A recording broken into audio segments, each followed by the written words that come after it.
Bonjour, me voici de retour sur AutoCAD pour notre deuxième leçon. Donc n'hésitez pas à liker la vidéo et de nous laisser un petit commentaire. Et aussi si vous êtes nouveau sur la chaîne, abonnez-vous et activez la notification pour ne rater aucune de nos prochaines leçons. On commence.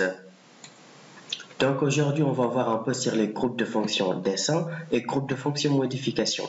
Mais dans un premier temps, je vais vous montrer sur les méthodes de sélection sur AutoCAD. Je vais dérouler pour sortir mes rectangle afin de mieux vous expliquer. Donc, la première méthode de sélection, ça consiste juste à cliquer sur l'élément pour le sélectionner. Et pour désélectionner, il suffit d'appuyer sur Échappe, on désélectionne. D'accord? Donc, et aussi la deuxième méthode de sélection consiste juste à cliquer du côté gauche vers droite. Et là, on voit un rectangle bleu se dessiner. Ce qui veut dire là, tous les éléments qui se trouvent entièrement dans le rectangle bleu seront sélectionnés, comme vous le voyez ici. Par contre, les deux autres éléments qui ne sont pas entièrement sur le rectangle bleu ne seront pas sélectionnés. Et là, on clique sur, ou bien on appuie sur Échappe pour désélectionner. Et la troisième méthode de sélection, ça consiste juste de cliquer du côté droite vers gauche. Et là, on voit un rectangle vert ou bien une capture se dessiner. Donc là, il suffit juste que une petite partie de l'élément se trouve dans ce rectangle et tout l'élément sera sélectionné. D'accord? Donc on va le voir. Donc là, comme vous le voyez, on appuie sur Échappe pour désélectionner. Ou bien encore, si vous voulez tout sélectionner, vous appuyez sur Alt ou CTRL A et tous les éléments seront sélectionnés. Donc là, on revient un peu sur les groupes de fonctions dessin et groupes de fonctions modification. Dans un premier temps, on va parler un peu de l'outil ligne. On clique sur notre outil ligne. Il nous demande de spécifier le premier point. Donc là, on va tracer notre ligne. Et l'outil ligne nous sert à tracer des lignes à la suite des autres. Mais ici, chaque ligne est un objet unique, comme vous le voyez ici. Chaque ligne formée est un objet unique. Vous voyez, on trace des lignes à la suite des autres, d'où l'outil ligne. D'accord, comme vous le voyez. Et on le supprime.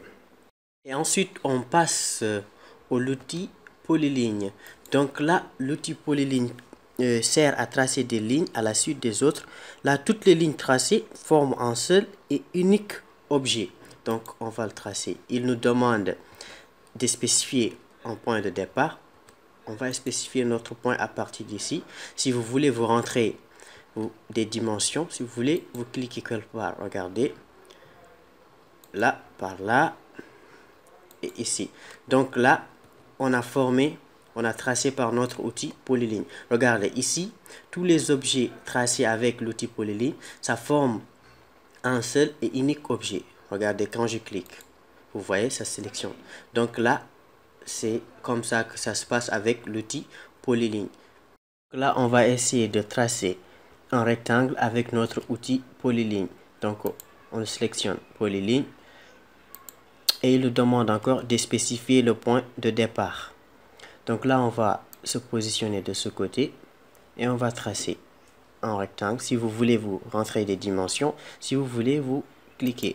Donc là, là. Et ici, pour mieux se positionner, on fait comme ça. Pour voir le vrai point. Et là, pour créer un polyligne fermé, il suffit d'appuyer sur C comme clore, comme vous le voyez ici. La lettre majuscule C, clore, pour créer un polyligne fermé. C et Entrée. Et là, vous avez un polyligne qui est fermé et ça forme un rectangle. Et là, quand vous partez vers les propriétés, vous allez voir, ils vont vous écrire que c'est un polyligne fermé. Regardez, c'est écrit polyligne. C'est-à-dire que toutes les lignes tracées, ça forme un seul et unique objet. Vous le voyez. Donc là. Et si on vient, par exemple, on va utiliser un peu l'outil décomposer. On le sélectionne et on part vers là. Là où c'est écrit décomposer. Et on décompose notre rectangle. Vous allez voir que c'est décomposé et ici chaque ligne va partir à part, c'est-à-dire chaque ligne ici est un objet à part. Donc là, quand on le sélectionne, on va voir que sur les propriétés que c'est écrit, c'est que c'est 4 lignes. Ce n'est plus maintenant polyligne. Et si on revient,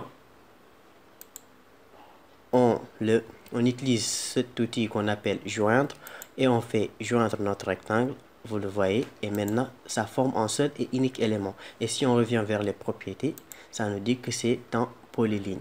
Vous voyez un peu l'utilité des polylignes et lignes. Donc aujourd'hui, nous avons vu comment utiliser les outils ligne, polyligne et aussi les méthodes de sélection. Donc la prochaine fois, on va parler des outils déplacer, copier avant d'entamer le plan de notre maison. Donc je vous remercie d'avoir suivi cette leçon et on se dit encore à la semaine prochaine. Merci.